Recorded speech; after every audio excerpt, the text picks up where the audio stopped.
Thank you for tuning in. Thanks for being part of our program. Here we are together again on the radio. Appreciate your tuning in. Why, look at this story. Unmarried couples living together increased 72% between 1990 and the year 2000.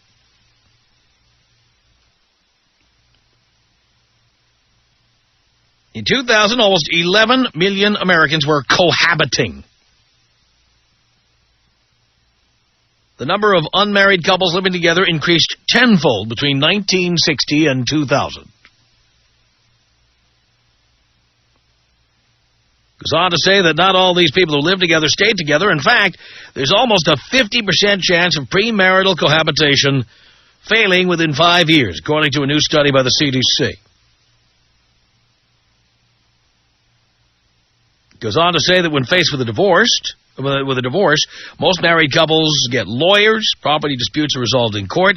But when couples live together and break up, rarely are the courts involved. So when the romance has faded, there are a lot of questions. Who gets the car? Who gets the cat? What about the apartment lease? How do you tell your friends and family? And then they go on to give you recommendations about what to do if you break up. The living together thing just doesn't make sense for most people. If you're not considering getting married, it doesn't make sense to live with somebody. It just doesn't. This idea that you can't get laid unless somebody is sleeping in the bed next to you and, in fact, owns the bed you're sleeping in. This idea that you can't get laid unless all your mail comes to the same mailbox or unless you've got a joint checking account. This idea that you can't get laid unless you've got pantyhose hanging in your shower or Tampax under your sink. It's ridiculous. Millions of American men get laid every day in this country without having the woman living at their place. And if you're not getting laid enough, then you need more chicks. You do not need to live with anybody. Now, I've said this on the air before, and I'm going to say it here right now. You know, in the 1960s, when this started happening, when people started living together in droves, in the 70s, when it accelerated, living together was called trial marriage. That's what it was called. We have a trial marriage. We've moved in together to see how things would work out. We're trying it. We're trying it. And nowadays, you have people moving in together. They know they're not going to stay together. They know it's not a forever thing. They have no idea if they're going to be together or not, and they don't care. There are plenty of advantages to not living with somebody. Among those, the ability to have sex with whomever you want, the ability to talk with whomever you want. You know, when that ex calls you on the telephone, guess what? You can talk to her. You can email anybody you want. You can hear from anybody. If some chick wants to send you naked pictures on your cell phone, no one's going to be looking over your shoulder. You want to go to websites and look at dirty pictures? Your time is yours. Your place is yours. If girls want to send you, a card for Valentine's Day or send you a gift in the mail, you have to hide that? You have to tell them not to write to you anymore? When you live alone, you can do whatever you want. And that means if you want to have sex with the same woman 7 nights a week, you can do that. Or not. You could take a night off once in a while. One thing about women you must understand is that very few women want sex every day. Many times they want to take a night off, or more than a night off. In fact, many times after a woman moves in, the sex starts to dry up. Every time I've moved in with somebody, I had buyer's remorse because I would be sitting there on nights when she doesn't want to have sex. I'm having my period. I don't want to mess up the sheets. I have a headache. Any number of reasons. I gained 5 pounds. I don't want to take my clothes off. Whatever. And I realized that in the days when I lived alone, if somebody said, I'm having my period, I'd say, fine, I'll call you back in a week, and then I'd call the next name on the list. There was no sitting around twiddling my thumbs, waiting for her to finish washing her hair, or waiting for her to finish, taking her Midol, or whatever. It was not my problem. It was not my problem. I'll bet many of you who've moved in have buyer's remorse. You're sitting there thinking about the days when you were free to do what you wanted to do. This idea that you have to compromise on things all the time. You got to compromise. Oh, yeah, you got to compromise. I have said on this program many times, and I'll say it here. The more you have to compromise, the more likely it is you pick the wrong person. And whether it be you like to sleep with the temperature at 68 degrees and she likes it at 88 degrees. Remember the chick like that? She wants to keep your house like a greenhouse. Keeps the temperature up. Don't open the window. Don't turn the AC on. Walks around freezing cold all the time. Complains that you like it too cold. That's just an example. She complains about the TV shows you watch. She complains about your friends. She complains about the fact that you smoke pot. I'm not saying all of these are problems of any one individual. I'm just saying these are things that come up when you live with somebody. They start nitpicking your life. They start trying to do an extreme makeover. They start trying to change you. Change the clothes you're wearing. Change the time you go to bed. Change the friends you hang out with. Change the places you go on vacation. All to get laid. I mean, all you would have to do is juggle a few plates. My God, if you keep 3 or 4 plates spinning, you've got a chick every night of the week. You have the option of going home when you're done, having your space. If some chick comes into your life, like you happen to go to a party, I don't know, if you live here in L.A., what if you got lucky enough to go to the Playboy Mansion to a party? By the way, I'm speaking from experience. Here I am. I was married, and I get to go to a party at the Playboy Mansion. Now I'm meeting one hot chick after another. I'm thinking to myself, God, I'd love to take one of these chicks home, but I can't. What are you, crazy? And by the way, you can love somebody without paying half their rent. You can love them without buying them a car. You can love them without having to have them complain about doing your laundry, without having to complain that you like beef or they like chicken or whatever it is they complain about. I mean, it sounds great on paper to people sometimes, but when you get under the hood, when you get into the guts of it, it's not that great an idea for most people. The best time to move in with somebody is when you're seriously considering marrying them. Because then you need to know if you can stand to be around them 24/7. But to save on the rent, or because you're afraid you can't find anyone else, or to get laid, you don't have to live with somebody to get laid. You just don't. It's just laziness on your part. You're too lazy to spin a couple of plates. The benefits are enormous. The fact that you have your own domain and that you can do anything to it, you can decorate it the way you want to. You can get that big screen TV you want or have those big speakers if you want. You can own 7 cars if you want to and work on them. You can get anything in any color you like and not be criticized about it or given a hard time. Some nights you might want to stay out boozing or playing cards with the boys, or maybe you want to go out and get laid, and maybe you want to do a double or a triple shift one night. There's going to be nobody to tell you can't. All you pussies out there who move with these chicks and impregnate them and have babies with women you don't even know if you're going to be with in 5 years, stupid, stupid, stupid. As I have said, there are very few benefits to a man to get married nowadays. And frankly, there are very few benefits to living with a woman that you can't get without living with her. My God, when she's got your key and she's got the passcode to your answering machine or your voicemail, and there you are sharing everything. Think about that. Is that what you really, really want? 1-800-5800-TOM. You're such an orgy pimp. I love your style, you know. What you teach is like how I live, you know. That's my lifestyle, thank God. The Tom Leykis Show. Johnny, hello. Oh, Tom, you hit the nail right on the head today, buddy. Do tell. You couldn't be more correct. First of all, the reason I like you so much is because my ex hates you so much. That's how you know I'm doing it right, pal. It's a beautiful thing. Started out a while back. I was married for 7 years. Bad marriage. Listened to you for 3 months. 3 months later, I'm getting divorced. Jumped from the frying pan right into the fire. I got with this other gal for 4.5 years. About 4 months ago, we split up. I got hot rods. I got ski boats. I got a house right on the lake.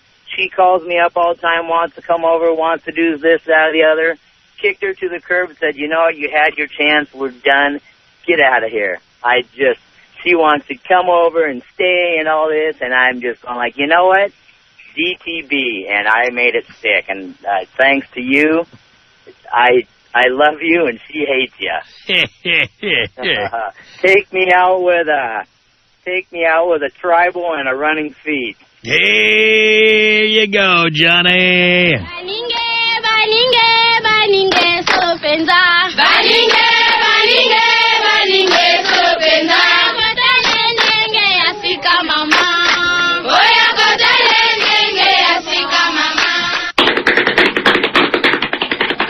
It's 1-800-5800-TOM. That's our telephone number. I know there must be women just squirming out there hearing me saying this. I notice none of them have called in. All the callers are guys. That's a woman's worst nightmare, that the man she got to move in with her would hear what I'm saying and want to get out. 1-800-5800-866. Sergio on the Tom Leykis Show. Hello, Dad. Hi, son. How are you? And yes, I care. Doing great. Awesome. I got a story for you. I was 20 years old, dating this girl that I met at junior college. She gets kicked out of her house. She was going to go move in with some friends, but she's like, oh, well, why don't I just move in with you? And me being young and stupid, I'm like, yeah, that sounds like a great idea. It was awful. When we were at school, she was there. When I was at home, she was there. I couldn't sit on the pot without her wanting to talk to me through the door. Suffice it to say, after about 2 months, I told her she had to leave, either move back home or figure something else out. I am 30 now. I've never lived with another woman since, never been married, no kids. And I got to tell you, I started listening to you about a year ago. Love the advice. Everything, I don't agree with everything you say, but everything you say is 100% dead on accurate. So I really appreciate having you there every afternoon. I bought a transistor radio that I can bring to school with me so that I can keep listening to you when I'm in class. I love that. And I got my tickets for Boys Night Out just the other day. Excellent. Looking forward to it. Can't wait. And if you could take me out, Kobe, I'd appreciate it. Here you go, Sergio. This is about us. She's so special to me. You're a beat to my heart. You're the air I breathe. She's so special to me. 1-800-5800-TOM. Dylan on the Tom Leykis Show. Hello. Hey, Tom Leykis. How you doing, Dylan? Hey, I'm a true Tom Leykis fan, man. If I always got to see you, I'll shake your hand. But, hey, I wanted to tell you something, man. There's this girl that she was falling in love with me, and I started falling in love with her. And I've been listening to you for a long time. But, you know, I started thinking to myself, you know, I have so many friends that are married and have kids, and they end up getting divorced and end up paying child support. And, you know, I'm scared of that, so I decided to, you know what, I'm not in love with you, and I can't get married with you. And I decided to, like, just leave her and just go out and have fun while I'm 24, so... Good for you. I'm a true believer. I am so proud. I'm so glad you did that. Oh, thanks, man. I mean, honestly, there's a lot. By the way, did she flip out when you told her that? She got real mad. She got real mad, and she ended up, you know, going with my best friend. Yeah, well, good. You know what? He deserves to get that. Oh yeah, he's gonna get what is coming to him anyway. Yeah, well, you know what? I don't mind if someone else drives my old Lexus. You know what I'm saying? I drove it when it had a new car smell. Oh man, I've been listening to it since I guess for about a year, and I think you're the best. And I think all those girls that call and bash you out because you're telling the truth. I think, man, they're just jealous because they know that you're telling the truth and you're telling us what to do, man. That is exactly right, Dylan. Thank you. 1-800-5800-TOM is our telephone number. Martin on the Tom Leykis Show. Hello. How you doing? All right, Martin. First time caller, love your show. I just got a comment on what you were saying earlier. I was on the 10 and totally hit home. I was involved with the girl for 5.5 years. Did the boneheaded thing. We bought a house together, planned to get married, and she decided she didn't want to get married. And she got an attorney, and she started basically giving me a lot of stuff about me. Where you say that women try to change us guys and start critiquing us, and we start to sometimes believe it. And basically, I got fed up with it and paid her $75,000 to get out of my life. You paid her? Yeah, I bought her out of the house. We bought the house together. And like I said, she got an attorney. She wanted to basically clean me out. But I did some things to outmaneuver her as far as all the personal property that was mine. But of course, because we bought the house together, she was entitled to half. She got about $10,000 more than she should have because she claimed to her attorney that she put the money down with me, which I didn't want to go through the long legal drama. So long story short, paid her $75,000, and she started living with a new guy while we were splitting up. She was seeing him beforehand, as I found out, and it was funny because I was kind of down on myself, started working out. Women started paying attention to me again, and such as got my ego back. And then I saw her probably about 3 weeks ago, Small World up in Paso Robles for a wine festival. She was some fat dude, and just told her made me feel good. It was a new hot chick and such, and I said, might have cost me a lot of money, but she's out of my life. I'm never going to make that mistake again. And it's like you said, you keep four on a plate, and that's what I'm doing. That's what you do, and that way you get laid every night. And then when they bitch about having to have sex with you, you just move on to the next one. Exactly. And nobody spying on you, nobody keeping tabs on you, and life is so much easier. I don't know why guys are so anxious to move in. I don't understand it. Yeah, bad mistake, and I can tell you what, for the rest of the male listeners, that's a costly mistake, $75,000. But you know what? I'm a hell of a lot happier, and lesson learned. If you could take me out as Kobe, that'd be great. Here you go, Martin. This is about us. She's so special to me. Yeah, it beats in my heart. Yeah, the air I breathe. She's so special to me. 1-800-5800-TOM. That's our telephone number. Chuck on the Tom Leykis Show. Hello. How's it going, Tom? All right, Chuck. Long-time listener, quite the fan. Thank you. Got a doozy for you. Probably quite a few years ago. I'm going to say almost 6-7 years ago. Had the experience of living with a girl. Yeah. Thought it was going to be all good, and this is where I'm supposed to be and what I'm supposed to be doing. And this girl was, she was quite the little hitter every now and then when you get her riled up. And she liked to smack on you when you got her pissed off. Right. And I was raised not to strike women, and I still firmly believe not to do that. I believe to turn tail and run if that's the case. And what happened was, we're talking post OJ days, and what happened was I was living with her in a little house. Things were going okay, and I should say they weren't really going too well. I was plotting on leaving her, wasn't really kind of working toward the direction I wanted it to go, and so due to the laws of this great state of California, a girl could at any given time call up and say a man has hit her, and they will arrest and ask questions later. That's what happened. I was promptly knocked on the door and asked who I was and told them, and police then took me away for spousal abuse. Oh boy! I have no priors in this at all, and basically I was hauled off to the clinker, put up on bail. My father bailed me out, and of course, they were I was issued a temporary restraining order from my own residence. I owned most of the furniture and belongings in that house.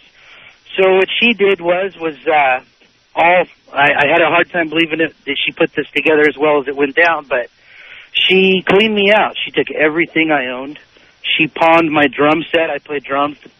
She pawned that, rented a U-Haul, had anybody and everybody, gave my tools away to help load up everything that I had, moved it out into a storage unit, and 7 days later when I was legally able to go back to the house, I tried to get a police escort to go back, but they were too busy for such a small detail thing. So what I did was I drove by the house, and I saw that there wasn't anybody there, and went ahead and went in, and she cleaned me out. Took everything I owned, things I could never replace, drums, stereos, stuff like that I could replace, but some of the stuff that I had I could never put back together again. And basically I had to hire an attorney, which put me another $2,800 in debt, not to mention the $1,000 in debt I was already in borrowing from my father to get bailed out, because at the time I didn't make that great of money. And she basically lied in court on a restraining order hearing saying she didn't have any of my property. There wasn't anything I could do to prove that she had any of my property because I cohabitated with her. And in this great state of California, as long as you cohabitate with somebody, unless you have receipts for every last thing that you claim she took, you have no ground to stand on. Yep. And she took it all and left me probably in a worse situation as if I was even married to her. If I would have been married to her, I would have had a lot more ground to stand on. But she kept it all, never saw her again. I ended up getting the case dropped. She ended up having a little yard sale, which I caught wind of. So I scrounged up the money that I had at the time and hired a private investigator. I had the investigator take pictures of her selling my property, taking pictures of people loading it up in their vehicles, and even bought a couple of items that had my name on them.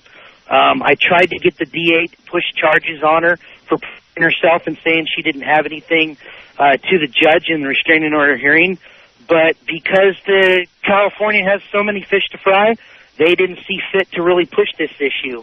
So basically, I had to take it and bite my tongue and keep my distance, and I got what's called a conditional, and the state of California doesn't drop spousal abuse cases right off the bat. What they do is they give you 6 months, wait for you to screw up again, which most guys who whack on women usually do again anyway. And, after that 6 months, I was let go, and I was dropped all charges. It took me a couple of years to make up the payments to the attorney and, build my life back up again. And all is good now. I have to say I'm happily married, and I make probably 5 times the amount of money that I did at the time. And, I'm not going to knock the sanctity of marriage. It has its good, bad points, but the cohabitating with women and living with women in the state of California, my advice to all the boys out there listening is to really consider your situation, and if you got receipts for anything you own, you better keep them tight and close. Well, Chuck, I think you learned the hard way, and I hope guys heard what you had to say. Oh, yeah. Leykis. Leykis. I wouldn't know how to give dating tips to date your aunt or your cousin. Good, because I don't need any. Good place to cruise for Poon, the next family reunion. It's the Tom Leykis Show. The Tom Leykis Show. At 1-800-5800-TOM, that's our telephone number.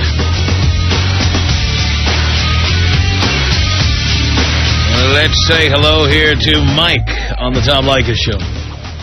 Hey, what's up, Tom? Not much, Mike.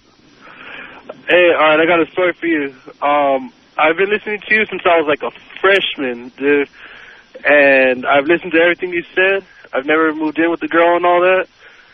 And when I was my senior year, like the best year ever, man, I had 4 girls, right?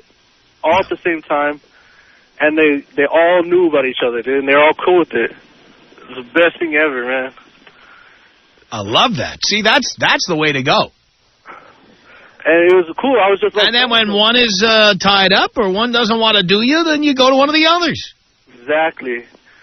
And it was cool because I was just, like, honest with them, like, when I first started talking to them, and they were trying to get all close, I was like, you know what? I don't want a girlfriend. I don't want to get tied down and get stuck with just one person. I was like, if you could be cool with just messing around and not, like, carrying whatever else I do, just go for it. And they're all cool with it, so I liked it. Love that, Mike. Glad to hear that. I'm proud. Julie on the Tom Leykis Show. Hey, Tom, how you doing? Okay. I've been listening to you for about 8 months, and I have a question. I agree with probably 95% of what you say. I was in a relationship that over 20 years that was totally controlling and just, it was horrible. I want to know, can women have the same life that men do? You know, can they, I mean, I want to be like that one guy on the phone. I want to have 5 guys that I have fun with and sleep with and not be tied down, but the guys don't want that. I mean, well, the guys I find don't want that. You know, maybe the problem is that, you know, I'm too old. You know, you said if you're over 45, you're done. 40, I think you said, you're done. So, you know, what does a girl like me do? Woman like me do? Well, do younger guys. Okay, well, the guy I'm with right now is about 9 years younger than me. You can go even younger than that, dear. But they get so serious. You know, what do you do with that? Yeah, but the younger they are, the less likely it is they're going to get serious with you. The more likely it is they're just looking for easy access. Okay, but the trouble is then, if you go younger, you're right. I mean, no young guy wants to be with a, 45-year-old woman. Right. So that's how you do it. So you get a young guy, you get the benefits of having a young guy, and none of the strings. So you think that, I go younger than 30? Yeah. Yeah, because 40, you could feasibly have a relationship with a guy who's 40, but not a guy who's 25. Okay. So I need to go younger. Do you have kids? They're all old and grown. How old are they? Yeah, they're probably about 25, right? I know. Yeah. I got hit on by a guy that was 25. It was just too creepy. But 30 maybe I could go with. Come on, I'll bet your son. You have a son? I'll bet your son has friends you've looked at. I have 3 sons, and yes, it's kind of tough. It is kind of tough. But I bet you've had an eye on at least one guy who's a friend of your son. Okay, so yeah. And you had some hot moments sitting by yourself thinking about that. Well, okay, yeah. All right. Hey, I didn't act on it because that's my son's friend. Yeah, I know. But what I'm saying is, the point is, you've had impure thoughts about younger men. Okay, so I mean, it's okay. Just go after it, right? Go after it. Okay. Because I'm telling you, these guys are not looking to be with a 48-year-old woman. They're looking for easy access. You're just looking to get laid. It's a perfect combination. I totally like sex. See, my ex didn't, and it was horrible. It was horrible. I like it. I enjoy it. Yes. So I don't like not having it. Yes. So this guy I'm with right now, I mean, that's a really good thing. But he wants to get serious. He wants to move in. He wants to. And it scares me, and I don't want to be one of those women that, end up nagging and, being that's not right. No, but that's what I'm saying. You're not going young enough. Okay, so go younger. Go way younger. Oh, that's scary. All right. I'm telling you, you'll be amazed how many 25-year-olds are having a hard time getting laid because the 23-year-olds, 22-year-olds, whatever, are with 30-year-olds. Okay. Guys who have established careers and whatever. So some of these guys just floating around out there. And believe me, they're just looking for easy sex. Okay. All right. Well, then maybe I could get like 3 or 4 or 5 on the hook, and then you could do that. See? Okay. Then it is good for both, right? Yeah. Oh, absolutely. I'm no hypocrite about this. Okay. All right. People who are close to your own age sometimes just get into that head where they want a relationship. Well, that and the ones that are my age, I'm sorry, they're just too old. They've given up living. At least the ones I've met, they don't want to have fun. They don't want to do anything. Right. They want to quote unquote settle down, which means they want to settle down like into a coffin. Is what they want. No. Life's too short. I don't want to. No. Did that. Been there, done that. Right. Time to party. So. That's right. Okay. So thanks, Tom. And I seriously, I mean that. think that your advice is right on. I've been listening for, like I said, about 8-9 months. I try to, explore what else is out there, and you really have a good handle on what guys are and what guys like and what they, and that's really important. And it's good to know that because, I've never been hypocritical. I mean, guys like to look. Guys like to do that. I mean, why stop them? That's crazy. Yeah. Right? Well, they certainly don't like being nagged.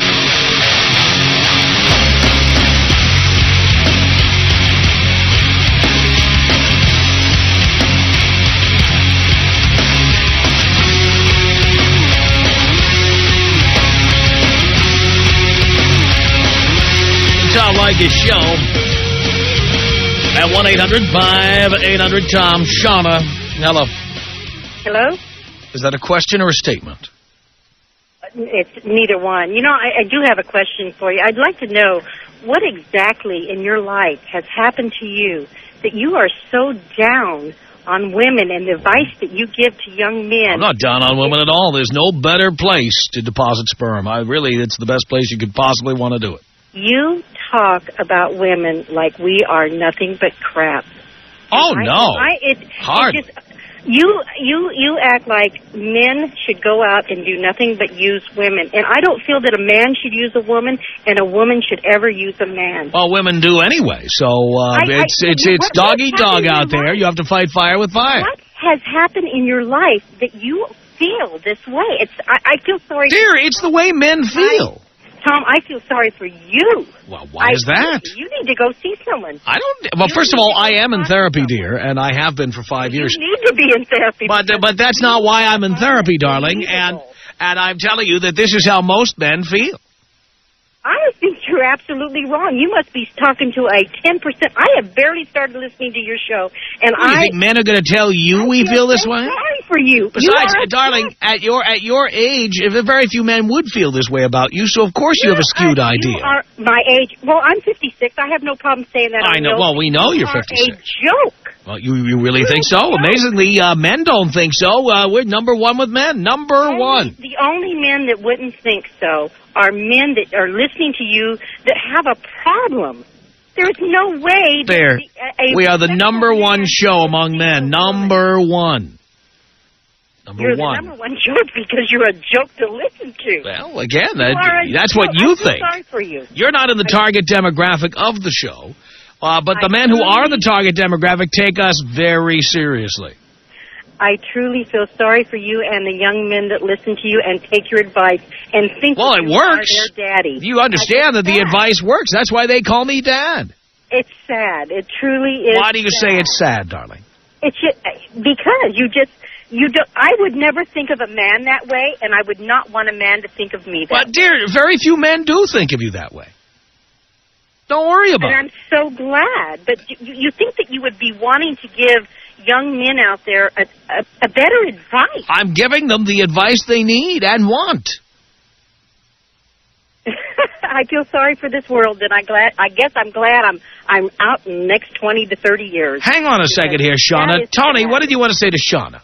Hey, Shauna, do you have a daughter or a granddaughter or a niece? No, I raised a son.